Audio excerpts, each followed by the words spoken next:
आज की कहानी दिवाली पर लक्ष्मी गणेश का पूजन क्यों किया जाता है। लक्ष्मी और गणेश जी की पूजा का जिक्र कई पौराणिक कथाओं में हुआ है। एक समय की बात है जब किसी वैरागी साधु को राजाओं की तरह भोगने की लालसा होने लगती है, इसलिए वह लक्ष्मी जी की आराधना करने लगता है। उस साधु की आराधना से प्रसन्न होकर लक्ष्मी जी उन्हें दर्शन देती है और साधु को वरदान देती है कि उसे सम्मान व उच्च पद प्राप्त होगा। वह साधु दूसरे दिन राजा के दरबार में पहुंच जाता है और वरदान के अभिमान में राजा को सिंहासन से धकेल देता है। साधु का राजा के साथ ऐसा व्यवहार देखकर उसके सिपाही साधु को पकड़ने के लिए उसकी तरफ दौड़ते हैं, लेकिन तभी राजा के मुकुट से एक काला नाग निकल आता है। यह देखकर सभी चौंक जाते हैं और सभी उस साधु को ज्ञानी संत और चमत्कारी समझने लगते हैं। वहां दरबार में मौजूद सभी उस साधु की जय जयकार करने लगते हैं। राजा भी साधु से खुश होकर उसे अपना मंत्री बना लेता है। साधु के मंत्री बनने पर राजा उसे निवेश के लिए एक महल देता है जहाँ वह शान से रहने लगता है।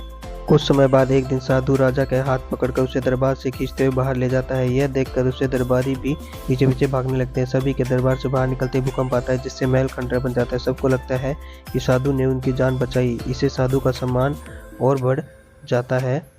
यह देखकर साधु में घमंड की भावना जागृत होती है। इसके कुछ दिनों के बाद वह सुबह जब साधु राजमहल में घूम रहा होता है तभी उसकी नज़र गणेश जी की मूर्ति पर पड़ती है। साधु को वह प्रतिमा अच्छी नहीं लगती तो वह उसे हटवा देता है। इससे गणेश जी साधु से रुष्ट हो जाते हैं और उनकी बुद्धि भ्रष्ट कर देते हैं।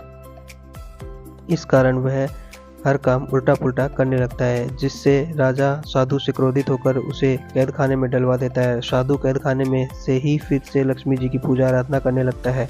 कुछ समय बाद लक्ष्मी जी साधु को दर्शन देती है, कहती है कि तुमने गणेश जी को रुष्ट किया है, इसलिए तुम्हें गणेश जी की पूजा कर उन्हें प्रसन्न करना होगा। लक्ष्मी जी की बात सुनकर साधु गणेश जी की आराधना करने लगता है। इससे गणेश जी प्रसन्न हो जाते हैं और उनका क्रोध शांत हो जाता है। वह राजा के सपने में आकर साधु को फिर से मंत्री बनाने के लिए कहते हैं। राजा दूसरे दिन साधु को कैद से आजाद कर फिर से मंत्री बना देता है। इस घटना के बाद लक्ष्मी और गणेश जी एक साथ पूजे जाने लगे। लक्ष्मी जी धन की देवी है तो गणेश जी बुद्धि को संयम में रखने वाला माना गया है। वैसे कहा भी गया है कि संपन्न जीवन के लिए धन और बुद्धि दोनों होनी जरूरी है, इसलिए लक्ष्मी जी और गणेश जी की पूजा साथ में की जाती है। कहानी की सीख। इस कहानी से हमें यह सीख मिलती है कि हमें अहंकार नहीं करना चाहिए, क्योंकि अहंकार के कारण जो हमारे पास है वो भी हमसे छीन जाता है। Thanks for watching. Please subscribe my channel for more stories.